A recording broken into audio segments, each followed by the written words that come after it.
हाँ, तो chemical reactions and equations के थर्ड पार्ट में हम लोग यहाँ पर आ चुके हैं। ठीक है, तो अब तक हम लोगों ने क्या देखा? अब तक हम लोगों ने ये देखा कि जो भी केमिकल रिएक्शन होती है वो ज़रूरी नहीं है आपका केमिस्ट्री के लैब में ही हो, आपके सराउंडिंग में केमिकल रिएक्शन हो रहे हैं। ठीक है, एग्जांपल में हम लोगों ने देखा फर्मेंटेशन ऑफ शुगर कह लीजिए या फर्मेंटेशन ऑफ ग्रेप्स कह लीजिए। ठीक है, रेस्पिरेशन इन बॉडी देखा हम लोगों ने। ठीक है, राइपनिंग ऑफ फूड हो, ठीक है, कर्ड का फॉर्मेशन हो। ठीक है, तो डिफरेंट हम लोगों ने एग्जांपल देखे। फिर हम लोगों ने बात किया कि अगर कोई केमिकल रिएक्शन हो रहा है तो उसको ऑब्जर्व कैसे करेंगे, हमको देख के कैसे पता चलेगा कि हाँ भैया इसमें केमिकल रिएक्शन हो गया।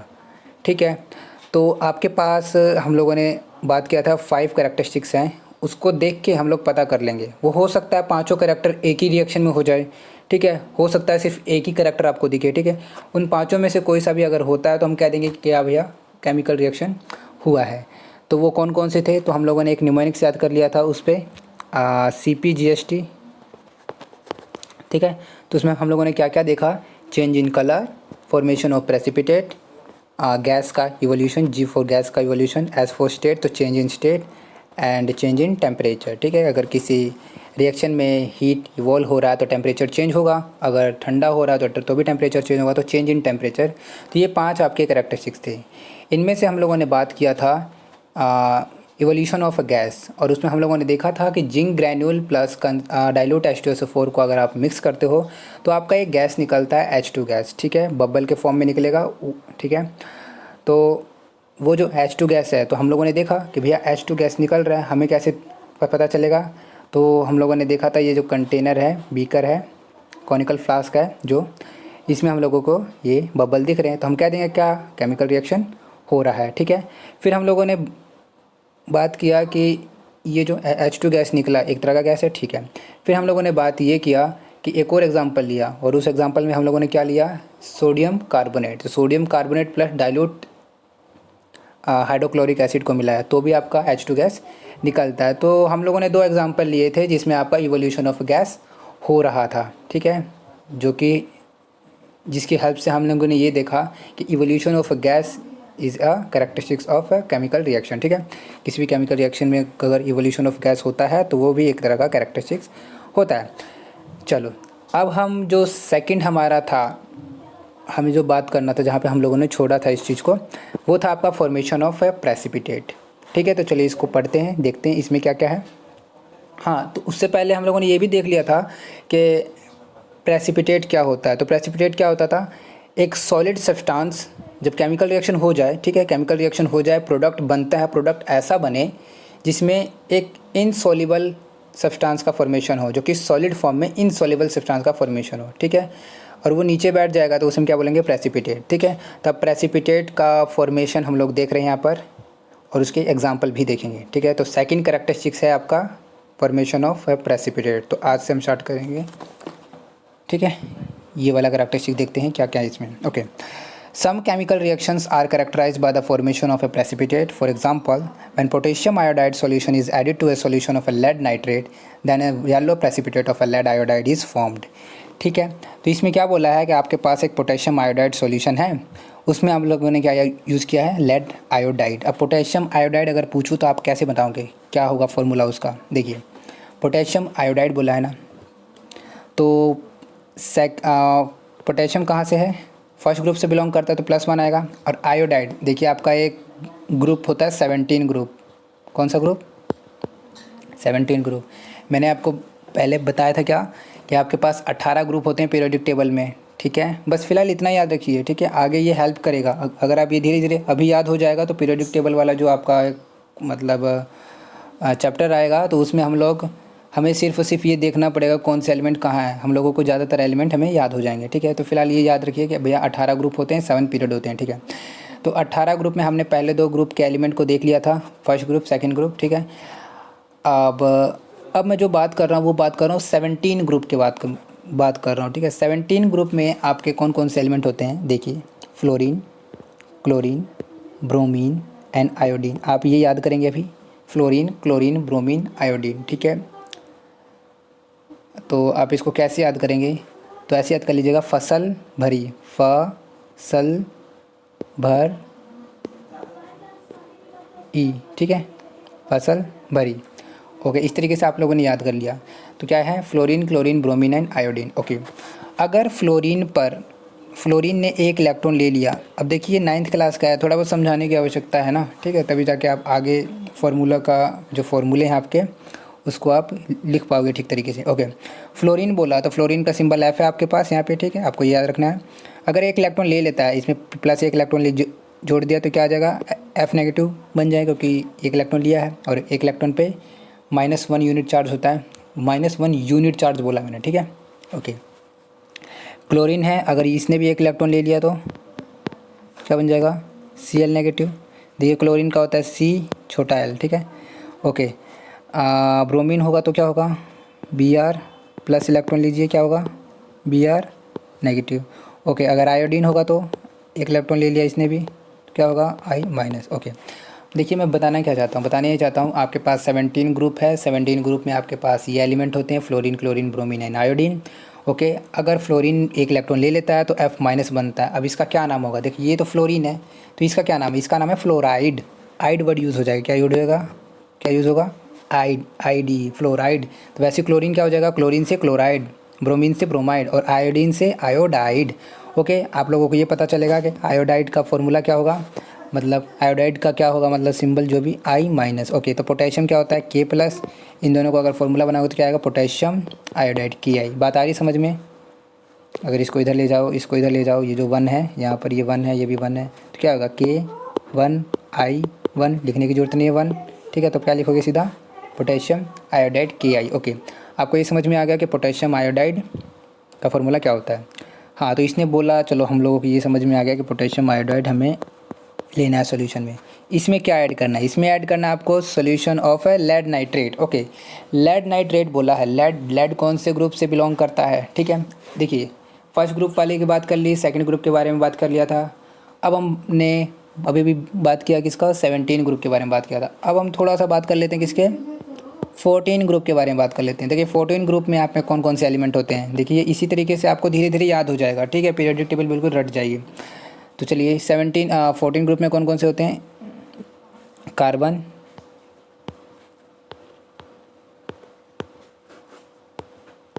ये देखिए carbon, silicon, germanium, tin and PB is a lead.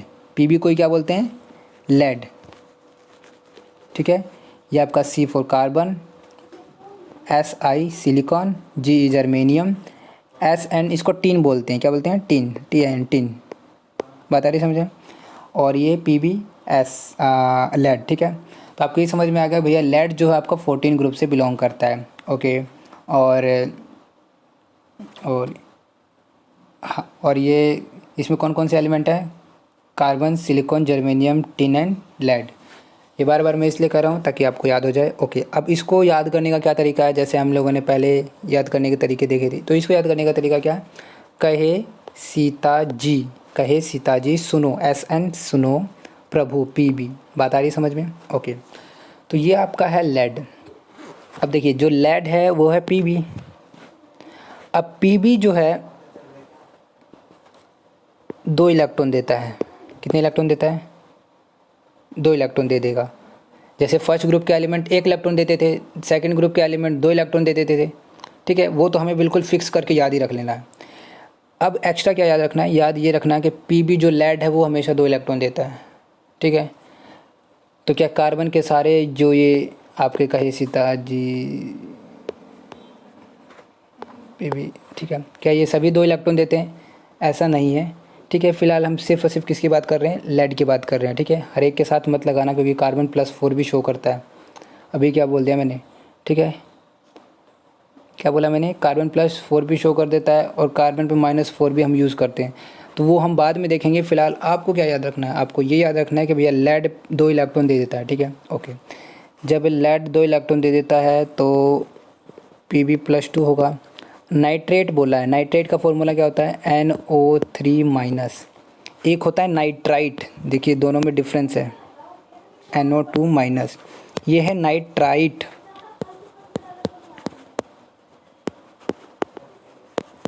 ये क्या है, नाइट्रेट। मतलब 8 लग गया तो यहाँ पे 3 लगा लीजिए इसे याद करने के लिए, और 8 लगा तो ये 2 है नीचे, तो NO2 माइनस होगा नाइट्राइट, NO3 माइनस होगा नाइट्रेट। चलिए ये तो 9th क्लास का है जिसे हमें रिवाइज़ किया हम लोगों ने। ओके, दोबारा से करते हैं। तो Pb+2 शो करता है। नाइट्रेट का भी हम लोगों ने देखा फॉर्मूला होता है NO3 माइनस। अब इस पे भी ऐसे क्रॉस करोगे तो क्या आएगा, PbNO3, एक मिनट, PbNO3 ट्वाइस। बात आ रही है समझ में? तो ये आपका क्या होगा, ये आपका होगा, हाँ तो ये हो जाएगा आपका पोटेशियम नाइट्रेट का फॉर्मूला। ठीक है, PbNO3 twice, PbNO3 twice. Okay, तो हमारे पास था क्या, हमारे पास था पोटेशियम आयोडाइड। इसमें हम लोगों ने क्या मिलाया, लेड नाइट्रेट। और अब हमें क्या मिलेगा, अब हमें मिलता है येलो प्रेसिपिटेट लेड आयोडाइड का। अब देखिए लेड पे क्या है, Pb+2 और आयोडाइड बनाना I-। ठीक है, तो इसको इधर क्रॉस करोगे, इधर क्रॉस करोगे क्या आएगा, PbI2। बात आ रही समझ में? तो हमें क्या मिलेगा, PbI2 प्लस दे रखा है तो पोटेशियम नाइट्रेट बनेगा। ठीक है, तो हमें क्या देखना है, हमें तो ये देखना है लेड आयोडाइड का फॉर्मेशन होगा। तो हम लोगों ने पोटेशियम आयोडाइड को लेड नाइट्रेट में मिलाया तो हमें मिला लेड आयोडाइड। और लेड आयोडाइड कैसा प्रेसिपिटेट शो कर रहा है, ये इनसॉल्युबल है, येलो प्रेसिपिटेट शो कर रहा है, जो कि आपको यहाँ दिखेगा, देखिए। ठीक है, ये जो दिख रहा है। तो इस तरीके से thus the chemical reaction between potassium iodide and lead nitrate is characterised by the formation of yellow precipitate of the lead iodide. तो इस तरीके से हम लोगों ने क्या देखा, ये जो रिएक्शन हुआ इसमें आपका प्रेसिपिटेट हुआ, वो प्रेसिपिटेट क्या है, लेड आयोडाइड। बात आ रही समझ में? ओके, तो अब इसको थोड़ा देख लेते हैं इन्होंने ये एक्सपेरिमेंट कैसे किया होगा। तो we can carry out this chemical reaction as follows. Take some lead nitrate solution in a test tube. ठीक है, आपको लेड नाइट्रेट सॉल्यूशन लेना है। ठीक है, बात आ रही समझ में? बीकर में add potassium iodide solution to it. A yellow precipitate of a lead iodide is formed at once. A change in color from colorless to yellow also take place in this chemical reaction. ठीक है, तो आपका जो starting में colourless होगा, क्या colourless होगा, potassium iodide क्या होगा आपका, कलरलेस है। कलरलेस से वो जो सॉल्यूशन किस में कन्वर्ट हो जाएगा आपका, येलो कलर में। ठीक है, तो इस तरीके से आपका चेंज इन कलर भी दिखेगा। ठीक है, और प्रेसिपिटेट का फॉर्मेशन भी हो रहा है। तो तभी मैंने बताया था स्टार्टिंग में कि जो आपका कैरेक्टरिस्टिक्स होगा, किसी भी रिएक्शन को आप देख के कैसे पता चलेगा कि रिएक्शन हो रहा है कि नहीं हो रहा। तो हम लोगों ने 5 वो याद किए थे। तो उन 5 में से हो सकता है किसी में 2 आ जाए, किसी में 3 आ जाए, किसी में 5 आ जाए। तो यहाँ पे हम लोगों ने क्या देखा, प्रेसिपिटेट का फॉर्मेशन भी हो रहा है और कलर चेंज भी हो रहा है। बात आ रही है समझ में? ओके, शायद आ रही हो। ओके, आगे देखते हैं।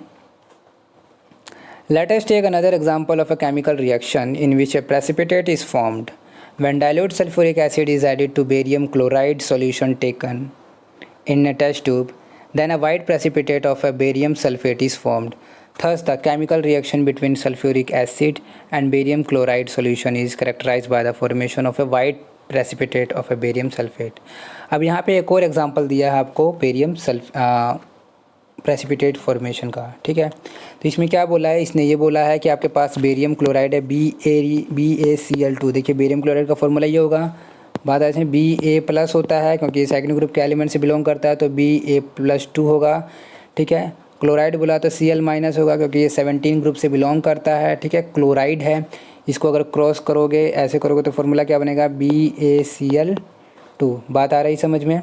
ओके, तो ये आपका बेरियम क्लोराइड है। इसके साथ आप लोगों ने क्या यूज़ किया है, इसके साथ आप लोगों ने यूज़ किया है H2SO4। ओके, जब आप H2SO4 यूज़ करते हो या फिर सल्फ्यूरिक एसिड यूज़ करते हो, डाइल्यूट सल्फ्यूरिक एसिड, ठीक है, तो हमें क्या मिलता है, हमें मिलता है BaSO4 बेरियम सल्फेट। क्या मिलता है हमें, बेरियम सल्फेट। ठीक है, अब बेरियम सल्फेट का फॉर्मूला आपको समझ में आ रहा है ना कैसे होगा, क्योंकि सल्फेट पे क्या होता है SO4 2 माइनस, ठीक है, और बेरियम पे होता है Ba+2। ठीक है, क्रॉस करोगे तो दोनों में क्या आएगा, Ba2SO4 2, ये 2 से 2 कैंसिल हो जाएगा, तो क्या बनेगा आपका खाली BaSO4। ठीक है, अब देखिए जो बेरियम सल्फेट है वो आपका वाइट पीपीटी शो करेगा। यही जो वाइट कलर का, इन दोनों को मिलाने के बाद जो वाइट मिलेगा वो क्या होगा, आपका बेरियम सल्फेट होगा। और एक और एक्स्ट्रा अगर नॉलेज जानना चाहते हो तो मतलब इसमें क्या होता है ना कि बेरियम जो बेरियम होता है उसकी प्रेजेंस को, उसको देखने के लिए कि भैया अगर हमारे सॉल्यूशन में बेरियम है तो उसमें हम H2SO4 मिला देते हैं। अगर उस वाइट पीपीटी का फॉर्मेशन हो जाएगा तो ये टेस्ट भी हो जाता है। टेस्ट समझते हो ना, ताकि हम, अब देखिए मान लीजिए आपको एक बीकर दे दिया गया और बीकर में कुछ बेरियम डाल के दिया हुआ है और हमें पता नहीं है, हमें बस चेक करना है कि इसमें बेरियम है कि नहीं है। ठीक है, तो हम क्या डालेंगे इसमें H2SO4 डाल देंगे। H2SO4 डालेंगे तो डालने के बाद हमें ना वाइट पीपीटी का फॉर्मेशन दिखेगा, तो हम कह सकते हैं कि हाँ भैया बेरियम है इसमें। अगर वाइट पीपीटी का फॉर्मेशन नहीं हुआ तो हम क्या बोलेंगे, बेरियम नहीं है। तो हम कह देंगे ना कि इसमें हम ये भी हम कह देंगे ना कि ये हो गया टेस्ट किसका, बेरियम आयन का। ठीक है, बात आ रही समझ में? ओके, तो बेरियम सल्फेट आपका वाइट पीपीटी फॉर्मेशन करता है। ठीक है, तो इस तरीके से हम लोगों ने 2 एग्जाम्पल किए। ठीक है, फॉर्मेशन ऑफ पीपीटी के लिए। तो एक बार दोबारा से देख लेते कौन कौन से। हम लोगों ने क्या देखा, हम लोगों ने देखा पोटेशियम आयोडाइड को मिक्स किया लेड नाइट्रेट के साथ, तो मिलता क्या है, लेड आयोडाइड आपका येलो कलर का पीपीटी फॉर्मेशन करता है। सेकंड एग्जांपल क्या देखा, barium chloride plus sulphuric acid, तो क्या मिलता है आपको, barium sulphate white PPT show करता है। ठीक है, तो इस तरीके से हम लोगों ने फॉर्मेशन ऑफ प्रेसिपिटेट वाला जो करैक्टरिस्टिक्स है किसी भी रिएक्शन में अगर होता है तो हम कह देंगे कि हाँ भाई केमिकल रिएक्शन हुआ है। ठीक है, तो अब चलते हैं थर्ड की तरफ, चेंज इन कलर। अब देखिए चेंज इन कलर हम लोगों ने उसमें भी देखा था, potassium iodide plus lead nitrate में, तो उसमें येलो कलर का फॉर्मेशन होता है, कलरलेस से येलो कलर का फॉर्मेशन होता है, तो वो चेंज इन कलर वो भी एग्जांपल हो सकता है। ठीक है, और एग्जांपल देखने के लिए हम लोग देखते हैं क्या क्या दे रखा है इसमें। ठीक है, some chemical reaction are characterised by a change in colour. ठीक है, ये तो बात हम कब से पढ़ रहे हैं। For example when citric acid react with potassium permanganate solution, then the purple color of potassium permanganate solution disappear, it becomes colorless.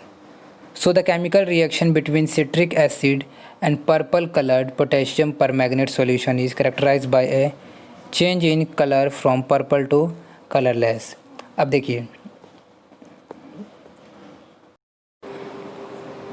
तो इसमें जो सिट्रिक एसिड है वो एक तरह का एसिड है, उसके नाम के पीछे लगा हुआ है सिट्रिक एसिड। तो ये सिट्रस फ्रूट जितने भी होते हैं आपके, जैसे कि लेमन हो गया, ऑरेंजेस वगैरह, तो वहाँ से आपका सिट्रिक एसिड वगैरह निकलता है। ठीक है, तो एक्सपेरिमेंट में आप लेमन जूस वगैरह भी यूज़ कर सकते हैं। ठीक है, तो इसमें आपको डालना है क्या, इसमें आपको डालना है पोटेशियम परमैंगनेट। पोटेशियम परमैंगनेट का अगर फॉर्मूला अगर आपसे कोई पूछता है तो क्या बोलोगे आप, KMnO4। देखिए ये आपका पोटेशियम है, ये आपका मैंगनीज़ एटम है। ठीक है, मैंगनीज़, और ये आपका ऑक्सीजन है। ठीक है, ये तो आपको पता ही है। तो आपको ये याद रखना है कि ये एक तरह का अच्छा सा ऑक्सीडाइजिंग एजेंट है। अभी आपको समझ नहीं आएगा कि ऑक्सीडाइजिंग एजेंट क्या होता है, उसके बारे में हम इसी चैप्टर में बात करेंगे आगे। तो फिलहाल आपको ये याद रखना है कि ये ऑक्सीडाइजिंग एजेंट है। यार एजेंट क्या होता है, ठीक है, एजेंट जो चीज़ों को प्रोवाइड करता है या हेल्प करता है। ठीक है, इस तरीके से। तो ये कौन सा एजेंट है, ऑक्सीडाइजिंग एजेंट है, ऑक्सीजन से रिलेटेड है। तो ये क्या करता है ना, मान लो आप हो, ठीक है, तो ये आपको ऑक्सीजन देगा, तो हुआ ना ऑक्सीडाइजिंग एजेंट। ये आपका ये जो ऑक्सीजन है ना, ये 4 ऑक्सीजन है, इनमें से कुछ ऑक्सीजन आपको दे देगा, तो आपको इसने ऑक्सीडाइज कर दिया। अभी ये बात समझ नहीं आएगी, फिलहाल इतना याद रखो कि ये KMnO4 is an oxidising agent, ये ऑक्सीजन प्रोवाइड करता है। ठीक है, जैसे कि मान लो आपको दे दिया इसने ऑक्सीजन, ठीक है, हाइपोथेटिकल कंडीशन है, रियलिटी से लेना देना नहीं है कुछ इसका। ठीक है, हाइपोथेटिकल कंडीशन है कि मान लीजिए आप हो और आपको इसने ऑक्सीजन दे दिया, तो आपको इसने ऑक्सीडाइज़ कर दिया, इसका मतलब ये ऑक्सीडाइजिंग एजेंट है, ठीक है। जैसे LIC एजेंट होते हैं, ठीक है, आपका LIC कराते हैं तो ये ऑक्सीडाइजिंग एजेंट है, आपको ऑक्सीजन देते हैं, ठीक है। ओके, फ़िलहाल बस इतना याद रखिए, इसका यूज़ क्या होगा वो हम आगे देखेंगे। ओके, तो हम लोगों ने क्या देखा, citric acid plus potassium permanganate. Potassium permanganate आपका पर्पल कलर का है, जो कि जो जिस कलर से मैंने इसको लिखा भी है वो भी पर्पल कलर ही है, जितना मेरे को लग रहा है, ठीक है। तो पर्पल कलर से वो क्या हो जाता है, कलरलेस में कन्वर्ट हो जाता है। सिट्रिक एसिड, आपको पूरा लिखना है, सिट्रिक एसिड प्लस KMnO4, तो क्या बनता है, एक सॉल्यूशन बनेगा। जब ये इन दोनों में रिएक्शन हो जाएगा, जब रिएक्शन हो जाएगा हमें कैसे पता चलेगा, देखिए जब तक रिएक्शन नहीं होगा तो ये KMnO4 पर्पल कलर का हमें दिखता रहेगा, ठीक है। जैसे ही आपका रिएक्शन हो जाएगा हमें क्या दिखेगा, बोलिए, हमें क्या दिखेगा, कलरलेस हो जाएगा ना आपका सॉल्यूशन, कैसा हो जाएगा, कलरलेस। तो कह देंगे कि क्या हुआ, चेंज इन कलर हो गया, कलर्ड कंपाउंड से कलरलेस, कलर्ड सॉल्यूशन से कलरलेस सॉल्यूशन बन गया, ठीक है, कलर्ड सॉल्यूशन से कलरलेस सॉल्यूशन बन गया। तो इसका मतलब क्या हुआ, आपका रिएक्शन हो गया। तो ये इंडिकेटर हुआ ना एक तरह का, ठीक है, ये कैरेक्टरिस्टिक्स हुआ चेंज इन कलर। और एग्जांपल यहाँ पे दे रखे हैं, उनको भी देखते हैं। तो जो हमने अभी ये काम किया इसको एक बार देख लेते हैं, इन्होंने क्या क्या इसका प्रोसीजर लिखा हुआ है। तो टेक है डाइल्यूट पोटेशियम परमैंगनेट लेना आपको, ठीक है, और टेस्ट ट्यूब में लेना, and it has a purple colour, ठीक है। आपसे क्वेश्चन भी पूछा जा सकता है कि आपको एक पोटेशियम परमैंगनेट लिया तो बताइए पोटेशियम परमैंगनेट का कलर कैसा होता है, ठीक है, तो पर्पल कलर होता है, आपको ये याद रखना है, ठीक है। ऐड लेमन जूस आपने इसमें ऐड किया तो क्या हुआ, कुछ रिएक्शन हुआ, रिएक्शन से क्या होगा, जो पर्पल कलर था पोटेशियम परमैंगनेट का, it will turn into colourless solution, ठीक है। ओके, आगे चलते हैं।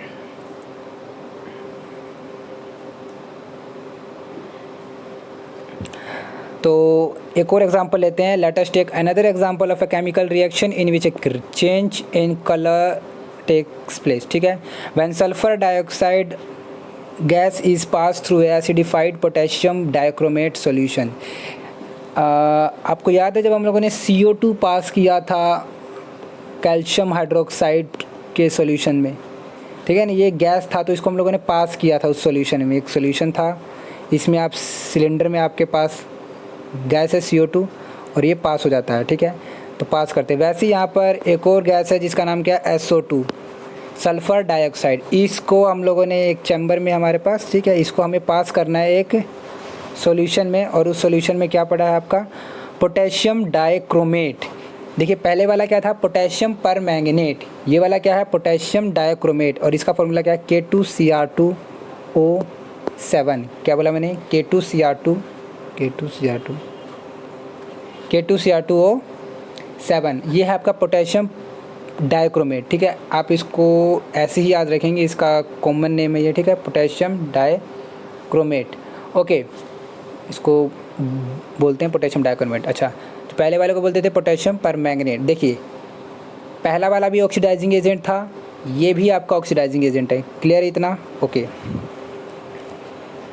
तो SO2 plus K2Cr2O7।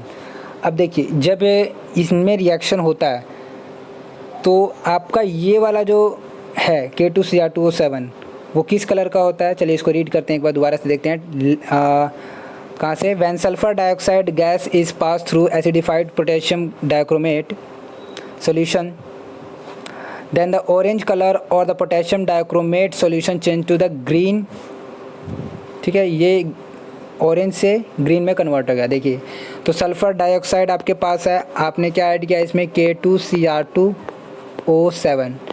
K2Cr2O7 is a oxidising agent, ठीक है। ऑक्सीडाइजिंग एजेंट कौन होते हैं, जो ऑक्सीजन दे देते हैं, ठीक है। किसको दे देते हैं, वो किसी को भी दे देंगे, ठीक है। फिलहाल ये किसको देने वाले हैं, इसको देने वाले हैं, क्योंकि सिस्टम में आपका यही बचा हुआ है, ये इसी को देंगे, ठीक है। चलिए तो ये इसको ऑक्सीडाइज कर देता है, तो आपका जो प्रोडक्ट बनता है, ठीक है, एरो लगाते हैं ना, SO2 प्लस K2Cr2O7, तो एरो लगाया तो क्या बनता है, देखिए एक तो आपका प्रोडक्ट बनता है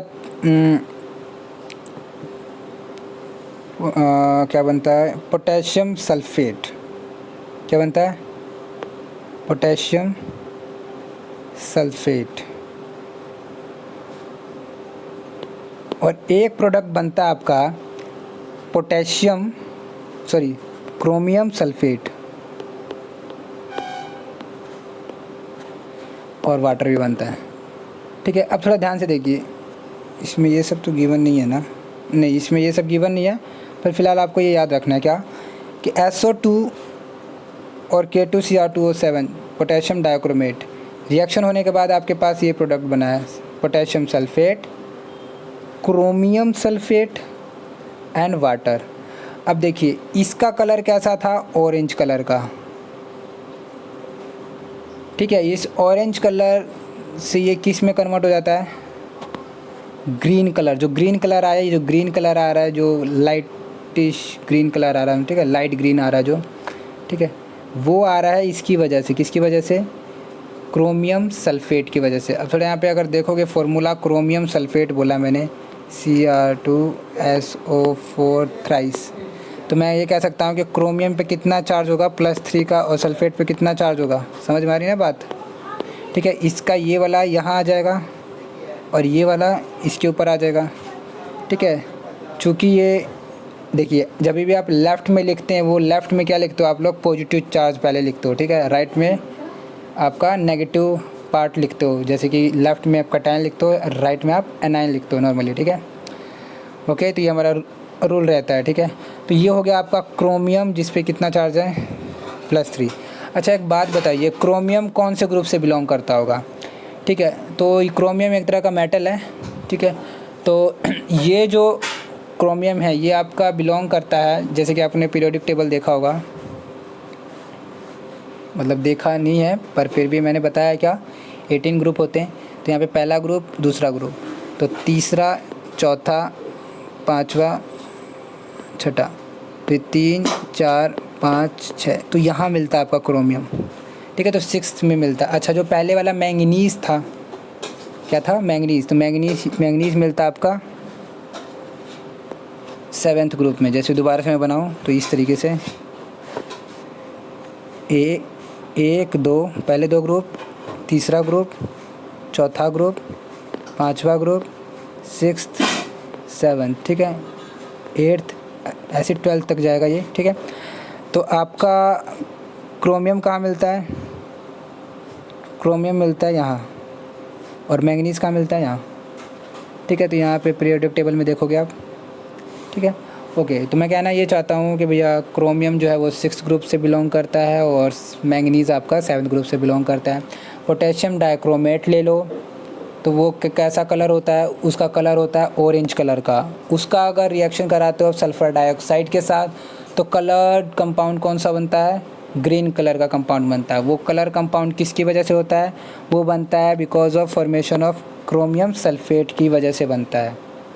ठीक है, अच्छा जो पहले वाला था पोटेशियम परमैंगनेट, जो कि खुद पर्पल कलर का होता है, जब वो सिट्रिक एसिड के साथ रिएक्ट करता है तो क्या बनाता है, एक कलरलेस कंपाउंड बनाता है। ठीक है, कलरलेस सॉल्यूशन बनाता है। ठीक है, ओके तो इस तरीके से हम लोगों ने देखा कि भैया कलर जो आ रहा है, कलर में जो चेंज आ रहा है उससे हम पता कर सकते हैं कि रिएक्शन हो रहा है या नहीं हो रहा है। तो यही हमारा पर्पस था कि कलर का चेंज होना, ठीक है, ये भी दर्शाता है कि भैया आपका रिएक्शन हो रहा है कि नहीं हो रहा है, ये भी एक तरह का इंडिकेटर है।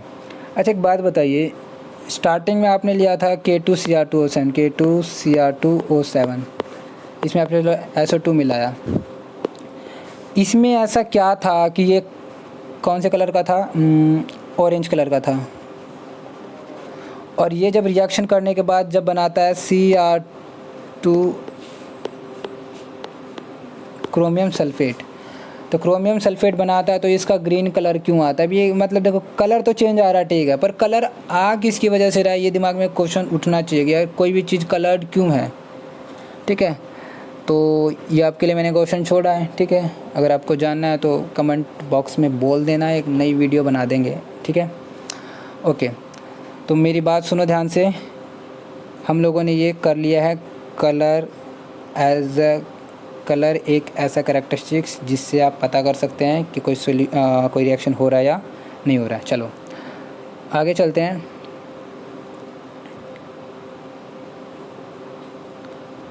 अच्छा एक बात बताइए, यहाँ पे एक वर्ड लिखा हुआ है, 1 मिनट, एक और चीज़ रहेगा यहाँ पर। When A sulphur dioxide gas is pass through acidified potassium dichromate. Acidified क्यों बोला है? देखिए कुछ रिएक्शन होते हैं वो एसिडिक कंडीशन में होते हैं, ध्यान से सुनना क्या बोला मैंने। कुछ रिएक्शन होते हैं जो एसिडिक सॉल्यूशन में होते हैं। फॉर एग्जांपल आपने डाइजेशन किया, मतलब फूड इनटेक किया, तो आपको पता है कि जो आपका स्टमक है वो क्या रिलीज़ करता है, HCl रिलीज़ करता है। HCl इज़ हाइड्रोक्लोरिक एसिड, पता है ना।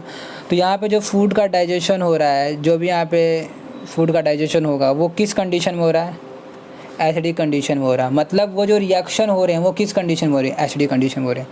वैसे यहाँ पे हम लोग ये कहेंगे कि जो SO2 प्लस K2Cr2O7, बार बार लिख रहा हूँ, याद हो गया होगा अब तक तो, K2Cr2O7, ये जो रिएक्शन हो रहा है ये किस कंडीशन में हो रहा है? एसिडिक कंडीशन में हो रहा है।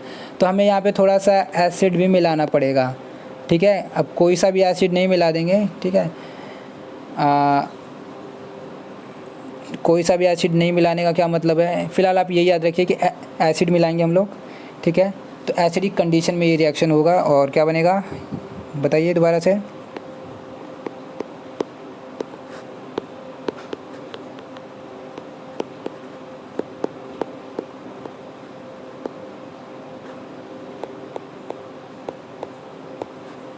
क्या बनता है? पोटेशियम सल्फेट, ठीक है। तो ये 3 प्रोडक्ट आपके बन रहे हैं यहाँ पर, ठीक है, ओके। तो ये समझ में आ गया कि एसिडिफाइड पोटेशियम डाइक्रोमेट लेने का क्या मतलब है, कि वो रिएक्शन होगा भी होगा कब? जब आपका एसिडिक सॉल्यूशन होगा, okay. Thus the chemical reaction between sulphur dioxide gas and acidified potassium dichromate solution is characterised by a change in colour from orange to green. तो इस तरीके से हम लोग पता कर लेंगे कि ऑरेंज से ग्रीन कलर में, okay. Before we go further we should know why temperature change take place in chemical reaction, ठीक है। एक characteristic change in chemical reaction भी था और चेंज इन टेम्परेचर भी था, ठीक है। तो उसी के बारे में बात कर रहे हैं। When chemical reaction produces heat energy then the temperature of a reaction mixture rises. ये तो पता ही है, अगर हीट रिलीज़ करेगा तो टेम्परेचर राइज होगा एंड इट बिकम हॉट, और ये गर्म हो जाएगा। In some cases however chemical reactions observe heat energy, मतलब कुछ ऐसे रिएक्शन है जिसमें हीट एनर्जी अब्जॉर्व की जाती है। अब्जॉर्व मतलब ले लेता है वो, ठीक है। When a chemical reaction absorb heat energy then the temperature of reaction mixture falls, ठीक है। अगर कोई रिएक्शन ऐसा हो रहा है जिसमें एनर्जी एब्जॉर्व कर लेता है, मान लो कि पहले से गर्म है और रिएक्शन होने के बाद वो ठंडा हो जाता है, ठीक है। मान लीजिए रिएक्शन होने से पहले 20 डिग्री का था और रिएक्शन होने के बाद 10 डिग्री का हो गया, तो इसका मतलब 20 से 10 का जो ट्रांजिशन है, 20 से 10 का जो मतलब आपका चेंज आ रहा है, वो उसमें क्या हुआ होगा? उसमें ये हुआ होगा कि उसने एनर्जी एब्जॉर्व कर ली होगी, ठीक है। अगर कोई उल्टा होता है कि 30 डिग्री से मान लीजिए 50 डिग्री हो रहा है, इसका मतलब क्या हुआ? सेल्सियस में ले लेते हैं चलो सब कुछ। तो इसका मतलब क्या होगा? उसका मतलब ये होगा उसमें एनर्जी रिलीज़ किया है, ठीक है, तभी तो गर्म हुआ है ये, ठीक है। तभी तो चेंज इन टेम्परेचर आया है, वो भी इंक्रीज़ हुआ है, ठीक है। तो समझ में आ रहा है। तो जब टेम्परेचर बढ़ेगा तो एनर्जी रिलीज़ होगी और टेम्परेचर घटेगा तो एनर्जी एब्जॉर्व हो जाएगा, ठीक है, उस रिएक्शन में, ओके। आगे क्या लिखा हुआ है?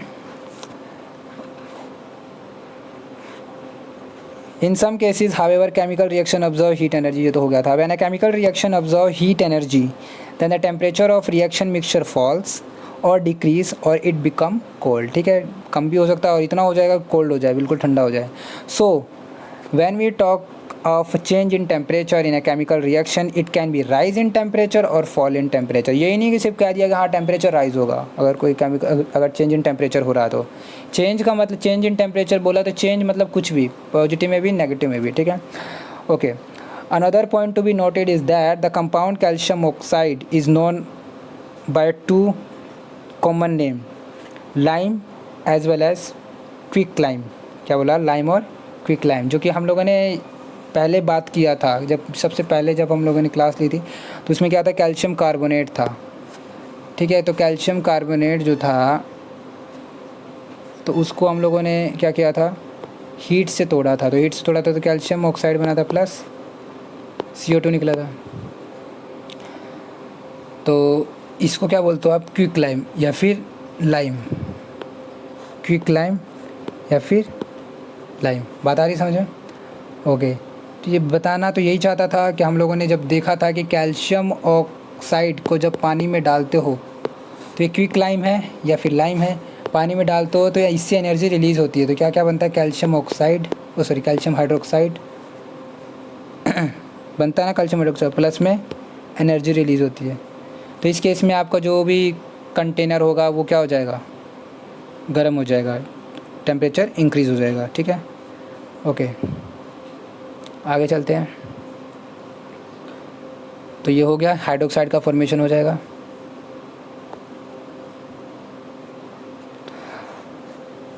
और जो हाइड्रोक्साइड का फॉर्मेशन होगा उसे क्या बोलते हो आप, स्लैक्ड लाइम। क्या बोलते हो, स्लैक्ड लाइम। जो कैल्शियम हाइड्रोक्साइड है, कैल्शियम हाइड्रोक्साइड है उसको क्या बोलते हो, स्लैक्ड लाइम, बुझा हुआ चूना बोलते हैं हिंदी में। ठीक है, तो इस तरीके से आप याद कर लेंगे। ओके आगे देखिए, keeping in this point in mind we will now describe the change in temperature in chemical reaction. ठीक है, तो चेंज इन टेम्परेचर के बारे में, अब वो रिएक्शन के बारे में बात करेंगे जिसमें आपका टेम्परेचर क्या हो रहा है, चेंज हो रहा है। ठीक है, जिससे पता चल जाएगा हाँ भाई इसमें केमिकल रिएक्शन हो गया है। तो नेक्स्ट कैरेक्टरिस्टिक्स है चेंज इन टेम्परेचर। चलिए चलते हैं इसके बारे में पढ़ते हैं। Some chemical reaction are characterized by change in temperature. For example, when quicklime react with water, तो बार बार यही बात कर रहा है, quicklime is a calcium oxide react with water then slacked lime is formed। तो क्या बनता है, इसके साथ रिएक्ट करोगे तो क्या बनेगा, कैल्शियम हाइड्रोक्साइड। कैल्शियम हाइड्रोक्साइड क्या होता है, स्लैक्ड लाइम। क्या होता है, स्लैक्ड लाइम। और इसमें क्या रिलीज़ होता है, एनर्जी रिलीज़ होता है, तो जो कि हम ऐसे लिख देंगे। ओके आगे देखिए, and a lot of heat energy is produced। ठीक है, this heat raises the temperature due to which the reaction mixture become hot। जिसकी वजह से क्या होता है, ये पूरा जो मिक्सचर बनेगा, मान लीजिए ये एक ही कंटेनर में है ना, मान लीजिए आपके पास वाटर है, आपने ऊपर से क्या डाला है, कैल्शियम हाइड्रोक्साइड डाला है, कैल्शियम ऑक्साइड डाला, क्या बोल रहा हूँ, कैल्शियम ऑक्साइड डाला, और भीतर क्या है, वाटर है। तो जब ये डालोगे तो इसके भीतर क्या बन जाएगा, इसके भीतर क्या बन जाएगा, कैल्शियम हाइड्रोक्साइड बन जाएगा, और साथ में एनर्जी रिलीज़ होगी। जब एनर्जी रिलीज़ होगी तो टेम्परेचर आपका इंक्रीज़ होगा। बात आ रही है समझ में? Okay, so we can say that the chemical reaction between quick lime and the water to form slaked lime is characterised by the change in temperature. तो इससे हम कह सकते हैं कि जब टेम्परेचर इंक्रीज़ हुआ, जब रिएक्शन हुआ किस किस के बीच में, कैल्शियम ऑक्साइड प्लस वाटर, तो क्या बनाता है, स्लैक्ड लाइम बनाता है, जिसको हम बोलते हैं कैल्शियम हाइड्रोक्साइड। तो पूरा मिक्सचर जो होता है उसमें हीट रिलीज़ होता है, टेम्परेचर राइज हो जाता है, तो चेंज इन टेम्परेचर हो गया। तो कह देंगे क्या कि केमिकल रिएक्शन हो गया होगा। ठीक है, the reaction between quick lime and water to form slack lime is a exothermic reaction. यहाँ पे एक टेक्निकल वर्ड आया है, एक्सोथर्मिक रिएक्शन। एक्सो का मतलब क्या होता है, बाहर निकलना। एग्जिट सुना होगा, एग्जिट सुना होगा। ठीक है, तो एक्सो से याद कर लीजिए। ठीक है, ये प्रीफिक्स यूज़ किया गया एक्सो। थर्म का मतलब क्या होता है, थर्मामीटर याद है, थर्म मतलब हीट। ठीक है, जो थर्मामीटर आया है, थर्मामीटर, थर्मा मतलब हीट, मीटर मतलब नापने वाला या फिर स्केल करने वाला, मापने वाला। ठीक है, तो थर्मामीटर। तो यहाँ पे एक्सोथर्मिक है, जिसमें हीट रिलीज़ होगा, जिसमें हीट बाहर जाएगा, उस रिएक्शन को क्या कहते हैं आप, एक्सोथर्मिक। ठीक है, बात आ रही समझ में? और जिसमें हीट एब्जॉर्ब होगा, भीतर जाएगा, भीतर के लिए क्या करते हैं, अंदर बोलते हो तो एंडो यूज़ करते हैं। क्या यूज़ करते हैं, एंडो, ENDO, एंडोथर्मिक। बात आ रही समझ में? एक हुआ एक्सोथर्मिक, एक हुआ एंडोथर्मिक रिएक्शन। तो दोनों में रिएक्शन में मतलब अंतर आपको समझ में आ रहा होगा, एक में हीट प्रोड्यूस हो रहा है, एक में हीट एब्जॉर्ब हो रहा है। ओके, तो बताइए कैल्शियम ऑक्साइड प्लस वाटर जब मिलता है तो क्या होता है, हीट, ये कौन सी रिएक्शन होगी, एक्सोथर्मिक या एंडोथर्मिक? तो ये कौन सी रिएक्शन होगी, एक्सोथर्मिक, क्योंकि इसमें हीट रिलीज़ होता है। ओके, तो इसी रिएक्शन को परफॉर्म कराने के लिए इन लोगों ने मतलब थोड़ा प्रोटोकॉल फॉलो किया है। देखते हैं, मतलब प्रोसीजर फॉलो किया है, उसको भी देखना ज़रूरी है ना। ठीक है, तो क्या बोला इसने, take a little quick lime. Quick lime मतलब कैल्शियम ऑक्साइड, बार बार बोल रहा हूँ ताकि आपको याद हो जाए, क्या quick lime is a calcium oxide in a hard glass beaker. तो ये आपका एक बीकर है। हार्ड ग्लास इसलिए बोला, ये नहीं कि आप ऐसा ले लो जिससे टेम्परेचर बढ़े और ग्लास ही टूट जाए। बात आ रही समझ में? ओके, तो हमें रिएक्शन परफॉर्म कराना है, अपने कंटेनर नहीं फोड़ने। ठीक है, तो इस तरीके से रिएक्शन कराना है, उस कंटेनर में कराना है रिएक्शन जो जो भी हीट निकलेगा उस हीट को क्या कर सके, रजिस्ट कर सके, उसको संभाल सके।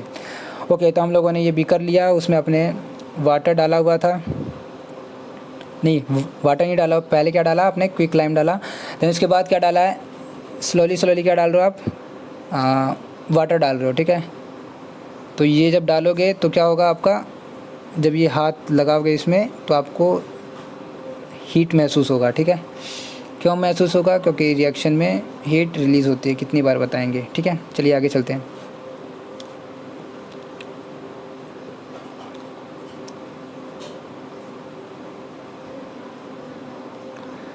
तो यही बोल रहा है, touch the beaker carefully, the beaker feel to be quite hot, ठीक है। तो ध्यान से पकड़ना है, ये नहीं ऐसे ही बिल्कुल लापरवाही से अपने हाथ उसको लगा दिया तो आपका हाथ जल जाए, ठीक है। ओके, महसूस ही करना है, पकना नहीं उसमें। ओके, ठीक है, आगे चलते हैं। We have already study the chemical reaction between zinc granule, ठीक है। हम लोगों ने, याद है आपको, जब जिंक ग्रैन्यूल का हमने रिएक्शन कराया था किसके साथ, डाइल्यूट सल्फ्यूरिक एसिड के साथ, टू प्रोड्यूस हाइड्रोजन गैस, है ना। If you touch the conical flask containing zinc granule and dilute sulphuric acid it found to be warm. तो उस रिएक्शन में भी क्या हो रहा था, हीट रिलीज़ हो रहा था, और वो भी कैसी रिएक्शन हो जाएगी, वो वाली भी एक्सोथर्मिक रिएक्शन।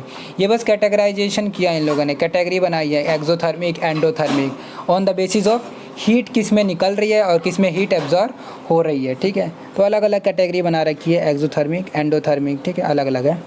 और भी रिएक्शन के टाइप आएंगे आपके पास आगे जाके, ठीक है, तो घबराना नहीं है। Okay, thus the chemical reaction between zinc granule and dilute sulfuric acid is also characterized by a change in temperature which is rise in the temperature, ठीक है। Okay, the chemical reaction in which carbon burns in a air to form carbon dioxide also releases a lot of heat। आप देखिए, कोई भी लकड़ी वगैरह जलाते हो या फिर कोई भी फ्यूल जलाते हो, ठीक है, मान लो जलाने का मतलब मैंने बताया था O2 के साथ रिएक्शन करा दो, ठीक है। ओके, मान लीजिए कार्बन लिया और O2 के साथ रिएक्शन करा दिया, तो इसमें हीट रिलीज़ होती है, CO2 प्लस हीट के लिए हम ये भी यूज़ कर सकते हैं, चलो ये यूज़ नहीं करते हैं, यही कर देते हैं ई, ठीक है। तो ये गैस तो निकलेगा, साथ में ये हीट भी रिलीज़ होगा, ठीक है। तो इस रिएक्शन में भी आपको इस रिएक्शन के लिए भी आप क्या कह सकते हैं कि ये रिएक्शन आपका क्या है, एक्सोथर्मिक रिएक्शन है। बात आ रही है समझ में, आगे देखते हैं, चलिए।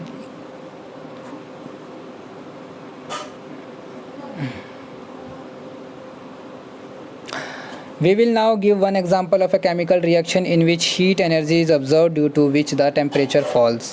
अब हम एक ऐसा एग्जाम, देखिए हमने जितने भी एग्जाम्पल लिए वो कैसे हैं, एक्सोथर्मिक रिएक्शन। अब एक ऐसा एग्जाम्पल लेंगे जिसमें क्या होगा, आपका एनर्जी यूज़ होगा, बादर से हीट एब्जॉर्ब करेगा वो।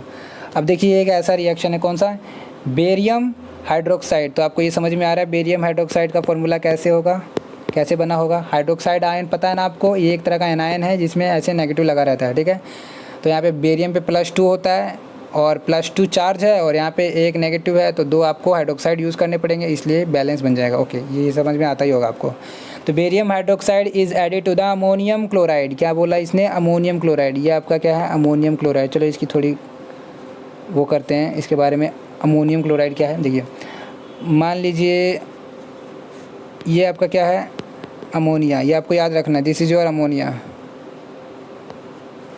अब अमोनिया में क्या करना है आपको, अमोनिया में आपको एक H+ मिला देना है। अब ये मत पूछना है कैसे मिल गया, बस मिल गया तो क्या होगा, इसके पास कितने हाइड्रोजन है, 3 हाइड्रोजन है, एक और आ गया तो कितना हो जाएगा, 4 हो जाएंगे।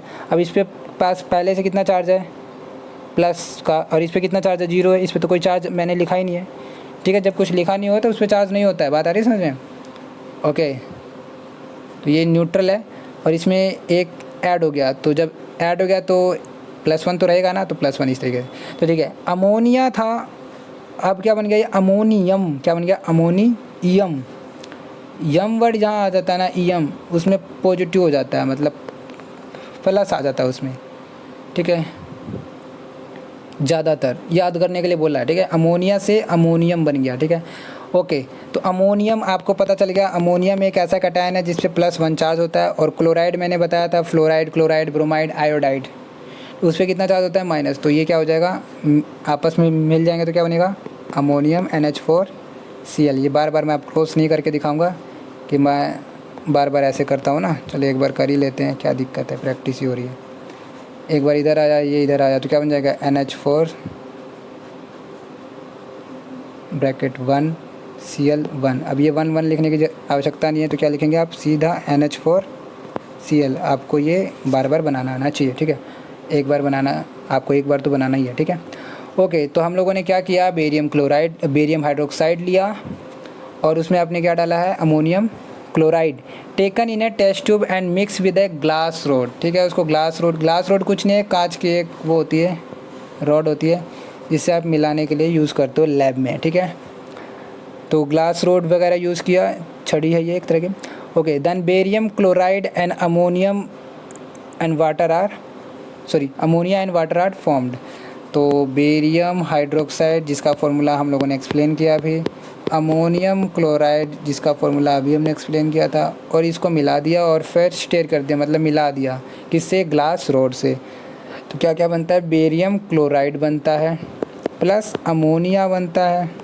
अमोनिया समझ में आ रहा है, NH3, अमोनियम था ये क्या था, अमोनियम।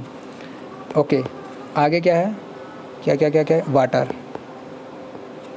ठीक है। तो ये जो पूरा रिएक्शन होता है, तो मान लीजिए इसका टेम्परेचर कुछ है X, मान लीजिए मिलाने से पहले ये टेम्परेचर था X, और मिलाने के बाद जब रिएक्शन हुआ उसमें, तो इसका टेम्परेचर क्या होगा, X से कम होगा, less than X Celsius degree. बात आ रही समझ, लेस देन का साइन है ये, लेस देन।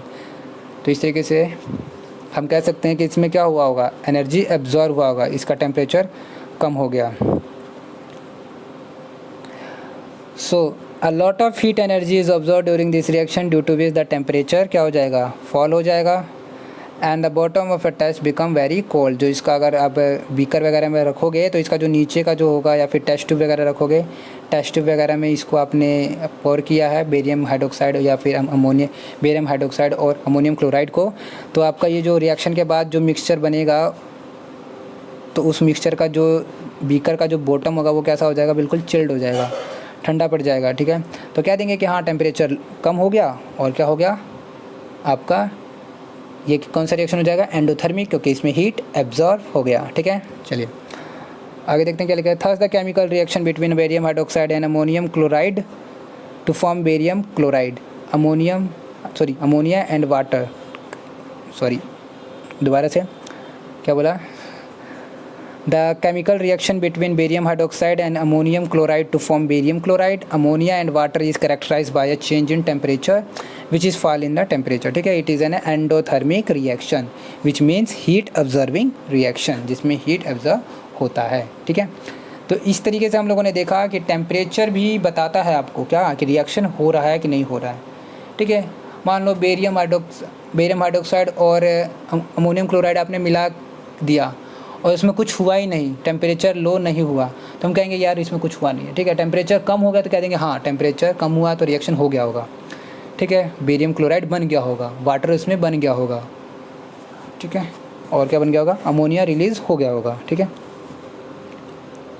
ओके, तो ये हुआ आपका क्या हुआ, टेम्परेचर एक ऐसा कैरेक्टरिस्टिक्स जो कि बताता है रिएक्शन हुआ कि नहीं हुआ। ओके, चलिए आगे चलते हैं, चेंज इन स्टेट को देख लेते हैं, ये लास्ट रहेगा। ओके, चेंज इन स्टेट, तो some chemical reaction are characterised by a change in state. For example when wax is burned in the form of a wax candle, then water and carbon dioxide are formed. देखिए wax कुछ नहीं है, carbon का एक compound होगा। Wax जो आपका ये मोमबत्ती है, ये जो आपको मोम जैसा दिखता है, ठीक है, मोम में, तो ये बेसिकली कार्बन से बना हुआ है। अब कार्बन का जो रिएक्शन होता है ऑक्सीजन के साथ जल जाए, ठीक है, ऑक्सीजन के साथ जल जाए तो क्या बनता है, CO2 बनता है, और CO2 बनता है। अब देखिए क्योंकि ये कार्बन का है, कार्बन का तो है, लेकिन ये कैसा कार्बन का है, इस कार्बन के साथ हाइड्रोजन भी है। फॉर एग्जांपल मैं मीथेन ले लेता हूँ, सिंपल सा लिया मैंने, बिल्कुल सिंपल सा। मान लीजिए मीथेन लिया, CH4, क्या नाम है, मीथेन, क्या बोला मैंने इसको, मीथेन, आपको ये याद रखना है, ठीक है। मान लीजिए एक मीथेन है, तो मीथेन में मैंने क्या मिलाया, ऑक्सीजन मिलाया, क्या बनेगा, क्या क्या बनेगा, CO2 बनेगा, कार्बन का CO2 बन जाएगा और इसमें थोड़ा सा वाटर भी रिलीज़ हो जाएगा। ओके, थोड़ा सा नहीं बोलेंगे, मतलब किसी प्रोपोर्शन में रिलीज़ होगा, वो हम बाद में देखेंगे। फ़िलहाल ये याद रखना है कि मीथेन एक कार्बन कंटेनिंग कंपाउंड है जिसमें हाइड्रोजन भी है और वाटर ऑक्सीजन के साथ रिएक्ट करता है तो क्या बनता है, CO2 प्लस वाटर। तो इस केस में एनर्जी भी रिलीज़ होगा साथ में, ठीक है। तो इस केस में क्या देखा हम लोगों ने कि ये भी एक तरह का एक्सोथर्मिक रिएक्शन है, ठीक है। ओके, लेकिन हमारा जो कंसर्न था वो ये नहीं था, हमारा कंसर्न ये था कि जो आपका मोमबत्ती भी होता है ना, वो ऐसा ही कंपाउंड होता है जिसमें कार्बन और हाइड्रोजन दोनों होते हैं, ठीक है। तो उस केस में भी आपका जब रिएक्शन होता है तो एक CO2 तो निकलता ही निकलता है, वाटर भी निकलता ही निकलता है। अब आप कहोगे फिर इन दोनों में डिफरेंस क्या है? डिफरेंस ये रहेगा कि इसमें CO2 कुछ और निकलेगा, अमाउंट अलग अलग हो जाएगा, ठीक है। मीथेन के केस में कुछ और अमाउंट निकलेगा CO2 का और वाटर का, ठीक है।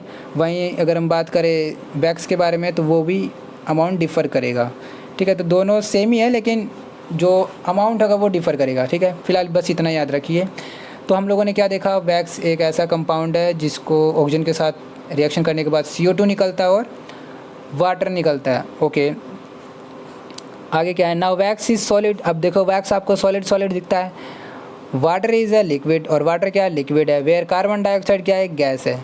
तो देख रहे हो सॉलिड एक कंपाउंड है, उसको आपने ऑक्सीजन के साथ रिएक्ट कराया, आपके एक प्रोडक्ट बन रहे कार्बन डाइऑक्साइड और वाटर। कार्बन डाइऑक्साइड आपका गैस है जो कि गैसियस स्टेट का है और वाटर आपका लिक्विड है तो कि लिक्विड स्टेट में है, ठीक है। तो देख लो चेंज इन स्टेट, तो स्टेट में चेंज आ रहा है ना, सॉलिड से लिक्विड और गैस में चेंज हो गया। बात आ रही समझ में? तो ये जो ट्रांजिशन, ये जो चेंज आ रहा है तो इससे ही पता कर सकते हैं कि भैया केमिकल रिएक्शन हो गया होगा। तो इसमें क्या देख रहे हैं, this mean that during the combustion, combustion मतलब जलने में, the reaction of wax, wax जब जल जाता है the physical state change from solid to liquid. तो ठीक है, सॉलिड से लिक्विड एंड गैस में कन्वर्ट हो गया। तो फिजिकल स्टेट चेंज हो गया, जो अपीयरेंस है फिजिकली जो दिख रहा है आपको वो चेंज हो गया। Thus the combustion reaction of a candle wax is characterised by a change in state from solid to liquid and gas, ठीक है। तो इस तरीके से सॉलिड से लिक्विड में चेंज हो जाएगा। ओके, तो ये भी एक कैरेक्टरिस्टिक्स हो गया ना, पता लग गया आपको।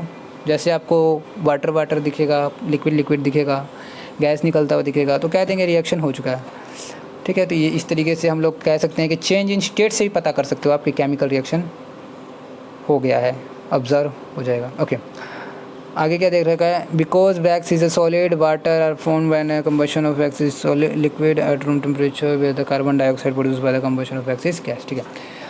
तो आगे देखते हैं, there are some chemical reaction which can show more than one characteristics. देखिए वही लाइन बता रहा है जो मैंने स्टार्टिंग में, बिल्कुल स्टार्टिंग में नहीं बोलेंगे, दूसरी वीडियो में बोला था क्या कि भैया जब केमिकल रिएक्शन का पता लगाना है तो ऑब्जर्वेशन में पाँचों आ सकते हैं। कौन कौन से, change in colour, change in temperature, change in state, evolution of gas, ठीक है, और क्या रहेगा, चेंज इन स्टेट, ठीक है। तो इनमें से कुछ भी हो सकता है। तो यही बोल रहा है there are some chemical reaction which can show more than one characteristic. तो देखिए अगर वैक्स जलाया, वैक्स आपने जलाया, रिएक्शन हुआ तो इसमें गैस भी निकला और लिक्विड भी निकला, तो इवोल्यूशन ऑफ गैस एक था कैरेक्टरिस्टिक्स, और चेंज इन स्टेट भी हुआ, ये भी एक कैरेक्टरिस्टिक है। तो मोर देन वन कैरेक्टरिस्टिक्स से भी पता कर सकते हो कि आप केमिकल रिएक्शन हुआ है कि नहीं हुआ। Okay, for example the chemical reaction between zinc granule and dilute sulphuric acid show to characteristics. कौन कौन सा कर रहा था, एक तो गैस निकल रहा था H2 गैस, और एक टेम्परेचर में चेंज आ रहा था, ठीक है। तो यहाँ पे भी वैसे ही सिमिलरली जो केमिकल रिएक्शन हम लोगों ने किया था पोटेशियम आयोडाइड के साथ, तो उसमें क्या हुआ था, पोटेशियम आयोडाइड प्लस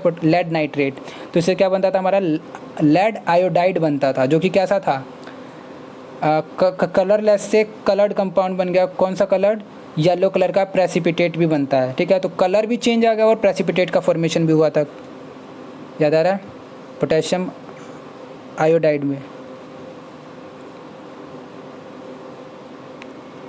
ठीक है। तो पोटेशियम आयोडाइड और लेड नाइट्रेट को मिलाने के बाद क्या बनता था आपका, लेड आयोडाइड, और लेड आयोडाइड आपका येलो कलर का शो कर रहा था। तो इस रिएक्शन में भी हम ये कह देंगे कि प्रेसिपिटेट का फॉर्मेशन और कलर चेंज दो आ गए ना कैरेक्टरिस्टिक्स। तो यही बात कर रहा है ये जो पहली वाली लाइन थी कि there are some chemical reaction which can show more than one characteristics, ठीक है। तो ये हुआ आपका ख़त्म क्या, characteristics of a chemical reaction, ठीक है। तो आगे की कार्रवाई आगे करेंगे, ठीक है।